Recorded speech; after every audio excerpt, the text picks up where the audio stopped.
let's talk about everyone's favorite topic, internal controls. Some people refer to them as infernal controls. They're not infernal, they're internal, they're very important. They're control mechanisms that we ask for the church to put in place for a couple of purposes. One of them is to assure that the church assets are being adequately safeguarded. The other one is, however, to make sure that our staff, volunteers or our employees who handle money and handle the finances are adequately protected.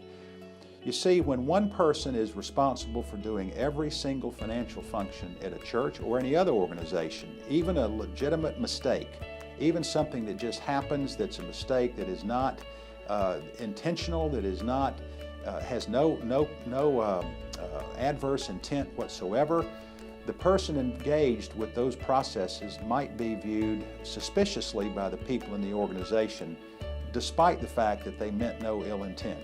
So it's a disservice to those in our church when we ask one person to record checks, to write checks, to make deposits, to run the financial statements, present the financial statements. All of those things is a recipe for that person to be put in a very awkward position, and we don't want to ask any of our church personnel to be in that position. Well, the natural response to something like that is, yes, but in a small church we may only have one employee, maybe the pastor, and we may have a half-time person that is the administrative assistant, keeps the books, and so forth. So what is the method by which we can go through to protect that person if you only have one person to do these things? Well, the answer to that, the mitigator from an internal control standpoint, is you have robust oversight. So if you have a church that one person does everything from a financial perspective, make sure you have a finance committee that meets routinely.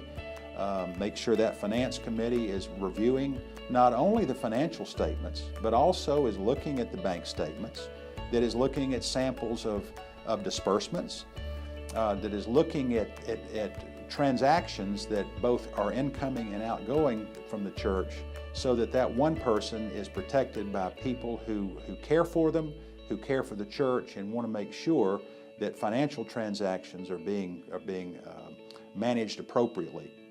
There are some terrible cases in our churches in which we've had some tremendous losses, and when I say tremendous, we had one church a number of years ago, a big church, a $300,000 loss from somebody who was a trusted business administrator and who was taking money in various ways from the church, and it was only discovered by means of a routine audit conducted by a CPA firm, and a random disbursement was pulled for review, and it turns out this person was paying for their mortgage out of church funds and had been doing so for some length of time.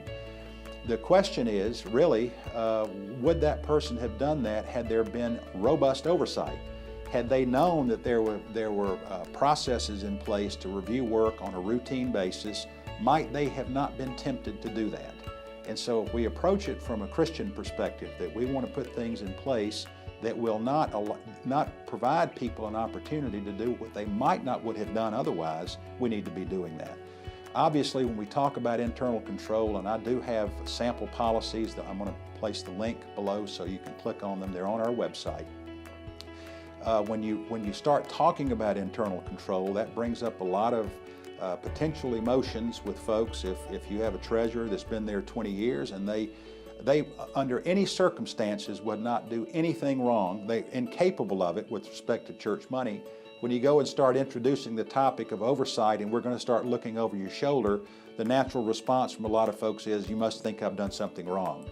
So the way we approach it, the way we approach implementing an internal control policy, the way we talk about internal control, the presentation of it in many cases is very, very important, because we don't want to deliberately or unintentionally go in and hurt someone's feelings when in fact what we're trying to do is help them. So it's an important topic.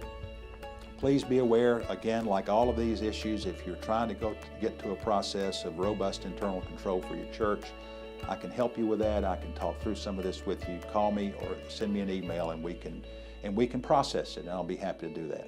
Thanks.